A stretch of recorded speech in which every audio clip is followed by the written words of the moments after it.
Verse 10. Dear brothers and sisters, the longing of my heart and my prayer to God is for the people of Israel to be saved. I know what enthusiasm they have for God, but it's misdirected zeal. For they don't understand God's way of making people right with Himself. Refusing to accept God's way, they cling to their own way of getting right with God by trying to keep the law. For Christ has already accomplished the purpose for which the law was given. As a result, all who believe in Him are made right with God. For Moses writes that the law's way of making a person right with God requires obedience to all of its commands. But faith's way of getting right with God says, don't say in your heart who will go up to heaven to bring Christ down to earth, and don't say who will go down to the place of the dead to bring Christ back to life again. In fact, it says, the message is very close at hand. It's on your lips and in your heart. That message is the very message about faith that we preach. If you openly declare that Jesus is Lord and believe in your heart that God raised him from the dead, you will be saved. For it's by believing in your heart that you are made right with God, and it's by openly declaring your faith that you are saved. As the scriptures tell us, anyone who trusts in him will never be disgraced. Jew and Gentile are the same in this respect. They have the same Lord who gives generously to all who call on him. Everyone who calls on the name of the Lord will be saved. But how can they call on him to save them unless they believe in him? And how can they believe in him if they've never heard about him? And how can they hear about him unless someone tells them? And how will anyone go and tell them without being sent? That is why the scriptures say, how beautiful are the feet of messengers who bring good news.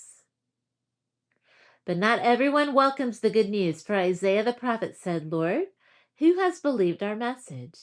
So faith comes from hearing, that is, hearing the good news about Christ. But I ask, have the people of Israel actually heard the message? Yes, they have. The message has gone throughout the earth, and the words to all the world. But I ask, did the people of Israel really understand? Yes, they did. For even in the time of Moses, God said, I will rouse your jealousy through people who are not even a nation. I will provoke your anger through the foolish Gentiles. And later Isaiah spoke boldly for God, saying, I was found by people who were not looking for me. I showed myself to those who were not asking for me. But regarding Israel, God said, all day long I opened my arms to them, but they were disobedient and rebellious. I ask then, has God rejected his own people, the nation of Israel? Of course not. I myself am an Israeli, a descendant of Abraham and a member of the tribe of Benjamin. No, God has not rejected his own people, whom he chose from the very beginning. Do you realize what the scriptures say about this? Elijah the prophet complained to God about the people of Israel and said, Lord, they've killed your prophets and torn down your altars. I'm the only one left. And now they're trying to kill me too. And do you remember God's reply? He said, no, I have 7,000 others who have never bowed down to Baal. It is the same today. For a few of the people of Israel have remained faithful because of God's grace, his undeserved kindness in choosing them. And since it's through God's kindness, then it's not by their own good works. For in that case, God's grace would not be what it really is, free and undeserved. So, this is the situation. Most of the people of Israel have not found the favor of God they are looking for so earnestly. A few have, the ones God has chosen. But the hearts of the rest were hardened, as the scriptures say. God has put them into a deep sleep. To this day, he shut their eyes so they do not see, and closed their ears so they do not hear. Likewise, David said, let their bountiful table become a snare, a trap that makes them think all is well. Let their blessings cause them to stumble, and let them get what they deserve. Let their eyes go blind so they cannot see. let their backs be bent forever. Did God's people stumble and fall beyond recovery? Of course not. They were disobedient, so God made salvation available to the Gentiles. But he wanted his own people to become jealous and claim it for themselves. Now, if the Gentiles were enriched because the people of Israel turned down God's offer of salvation, think how much greater a blessing the world will share when they finally accept it. I am saying all this especially for you Gentiles. God has appointed me as the apostle to the Gentiles. I stress this, for I want somehow to make the people of Israel jealous of what you Gentiles have, so I might save some of them. For since their rejection meant that God offered salvation to the rest of the world, their acceptance will be even more wonderful.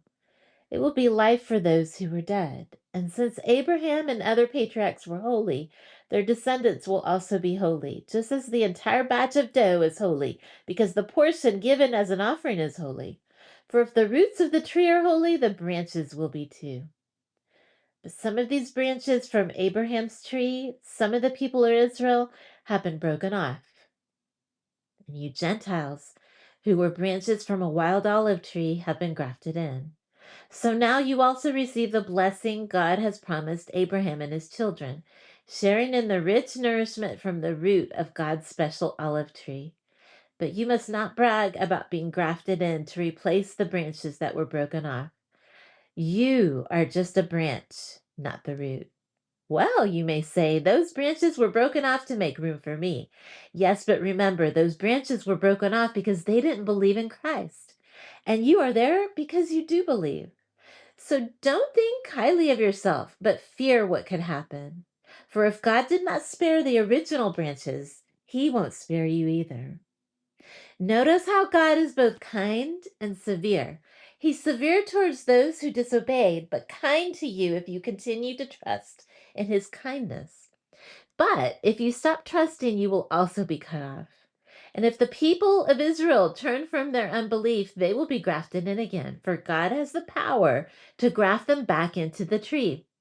You by nature were a branch cut from a wild olive tree.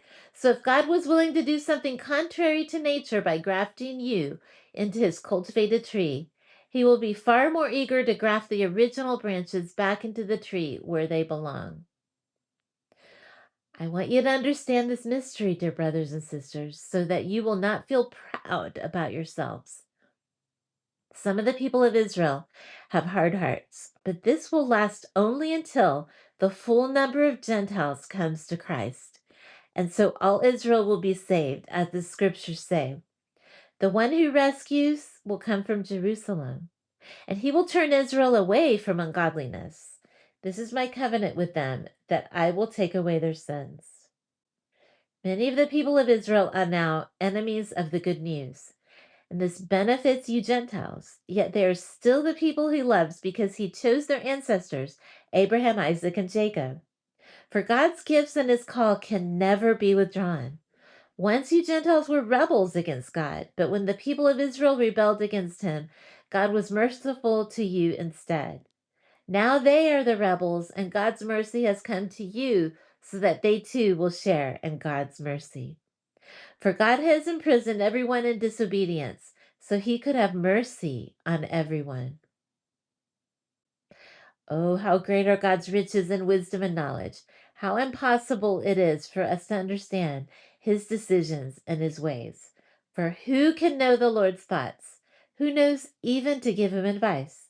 And who has given him so much that he needs to pay it back? For everything comes from him and exists by his power and is intended for his glory.